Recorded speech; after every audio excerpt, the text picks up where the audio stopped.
Bonjour, je vais vous parler de la colonisation et de l'exploitation des Aztèques par les Espagnols. Pour commencer, qui étaient les Aztèques? Les Aztèques ou les Mexicas formaient une civilisation amérindienne, vivant au Mexique durant la période du XIIIe siècle après Jésus-Christ jusqu'au XVIe siècle. Ils s'installèrent sur une île de l'ancien lac de Texcoco, asséché pour éviter les inondations, et fondèrent la cité de Tenochtitlan. Cette population, aujourd'hui disparue, faisait partie des plus avancées, grâce à son système d'agriculture, d'irrigation, d'art et d'artisanat. Leur organisation sociale était très hiérarchisée. À sa tête, gouvernait le Weytlatoani, comme ici on peut le voir, Moctezuma II. Ensuite venaient les aristocrates, puis les marchands et artisans, et enfin les prisonniers, les esclaves et les fermiers.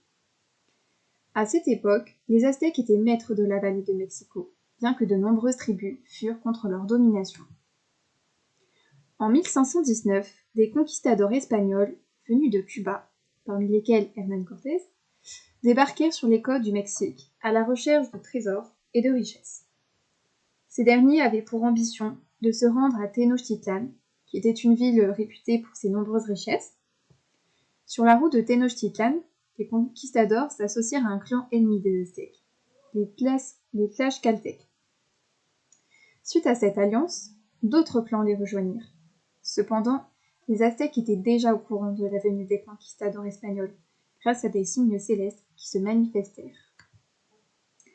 Ces signes annonçaient la destruction de leur royaume et le retour du dieu Quetzalcoatl, représenté avec la peau blanche et barbue. Par ailleurs, ce dernier ressemblait fortement à Hernán Cortés. C'est pour cela que lors de l'arrivée des Espagnols à Tenochtitlan en 1520, les Aztèques les accueillirent à bras ouverts. Ils furent bien installés dans la ville et même conviés à assister à des danses rituelles en l'honneur du dieu Huitzilopochtli. Cependant, lors de cette fête religieuse, les Espagnols en profitèrent pour décapiter l'aristocratie et causèrent environ 10 000 morts. L'empereur Moctezuma II fut prisonnier puis tué dans des circonstances encore floues le 1er juillet 1520. Suite à cela, les survivants aztèques décidèrent de se révolter durant la Noche Triste du 30 juin au 1er juillet 1520. Les Espagnols durent fuir, mais les Aztèques les attaquèrent à Otumba le 7 juillet 1520.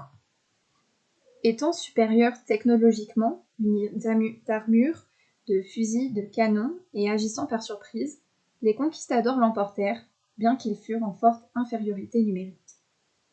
Suite à cette victoire, ils assiégèrent Tenochtitlan. Afin de pousser les habitants à se rendre, Cortés décida d'affamer la population en bloquant tout accès au ravitaillement et en détruisant les aqueducs qui permettaient l'approvisionnement en eau potable. En 1521, après 3 mois de siège, la ville tomba. À cela s'ajoutent des maladies, l'une appelée salmonelle et l'autre la variole, qui tue environ 15 millions d'Aztèques.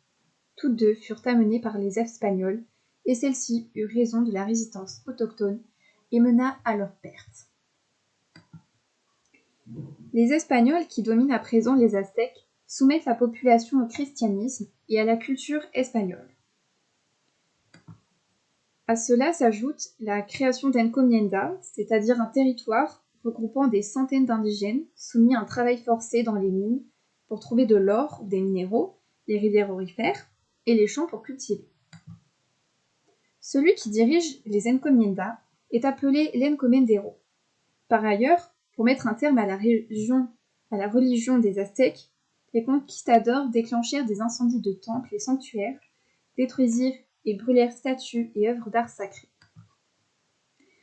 De plus, ils interdirent toute cérémonie sacrificielle et leur enseignèrent une éducation religieuse et littéraire. Cependant, les Espagnols, souhaitant contrôler la région, organisèrent des mariages arrangés avec des filles indigènes, ce qui entraîna une alliance avec les Mexicas et causa un métissage de la population. En moins de 5 ans, les Espagnols ont imposé une société coloniale aux Aztèques par la force. Au XVIIe et XVIIIe siècle, une nouvelle société métissée se forma avec une culture à la fois aztèque et espagnole, qui se traduisit par des carnavals, des processions dans des rites chrétiens. Enfin, les pueblos, qui sont de petites exploitations agricoles constituées autour de villages, se développèrent, permettant ainsi aux Mexicas de conserver leur culture aztèque, accompagnée d'éléments coloniaux. Aujourd'hui au Mexique, environ 70% de la population vivant au Mexique est d'ascendance amérindienne et espagnole. Merci de m'avoir écouté, bonne journée à vous.